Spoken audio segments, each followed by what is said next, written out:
দেখুন, আমরা বিধানসভায় এসেছি গত 16ই জুন বিধানসভার অভিযান রেখেছিলাম।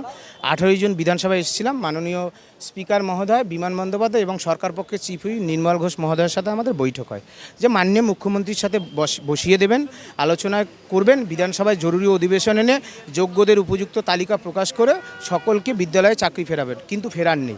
আমরা ফলো আপ করার জন্য এসেছি। মাননীয় মুখ্যমন্ত্রী আজকের আসবেন, আমরা তার সাথে সাক্ষাতের জন্য এসেছি। সম্ভব মানে বিধানসভার বাইরে মুখ্যমন্ত্রীর সঙ্গে দেখা করবেন, এটা সম্ভব? সম্ভব, বাইরে না, আমরা ভিতরে যাব। আপনি বললে দেখবেন এখনই হাঁটা করব। হ্যাঁ, বললাম তো, আপনি অপেক্ষা করুন, থাকুন। পুলিশ প্রশাসন এরা আমাদের বন্ধু, এরা আমাদের সিকিউরিটির জন্য আছে, আমাদের ভালোবাসে। এসব দেখে ভয় পাওয়ার কিছু নেই। শুনুন, জন্মেছি যখন চলে যেতে হবে একদিন, ঠিক আছে?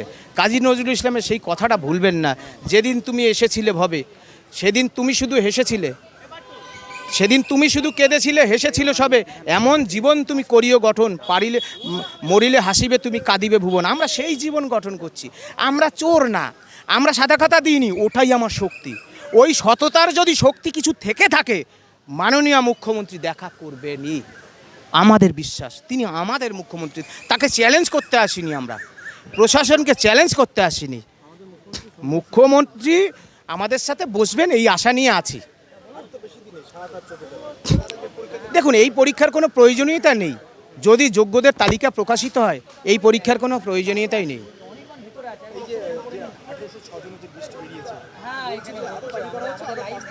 না, থাকতেই তো পারে, বললাম তো, বলাই তো আছে, ওখানে লিখেই তো দিয়েছে লিস্ট 1, বোঝাই তো যাচ্ছে যে ওই লিস্টে কোনো দম নেই। ওটা চেয়ারম্যান ঠিক করবে।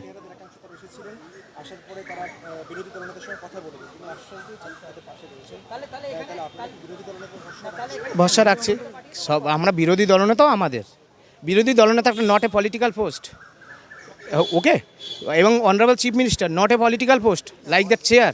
তো সুতরাং honourable leader of opposition and the chief minister of West Bengal, আমরা দুজনের সাহায্য চাইব।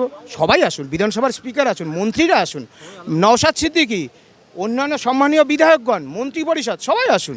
বেশি ভরসা কাকে? এইরকম ক্লাসিফিকেশন নয়।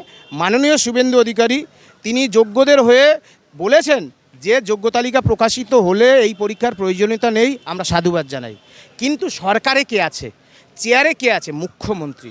সুতরাং মুখ্যমন্ত্রীর ওই চেয়ারটাকে প্রশ্ন করার জন্য যাচ্ছি। ভরসা আমরা দুজনকেই করি সমানভাবে।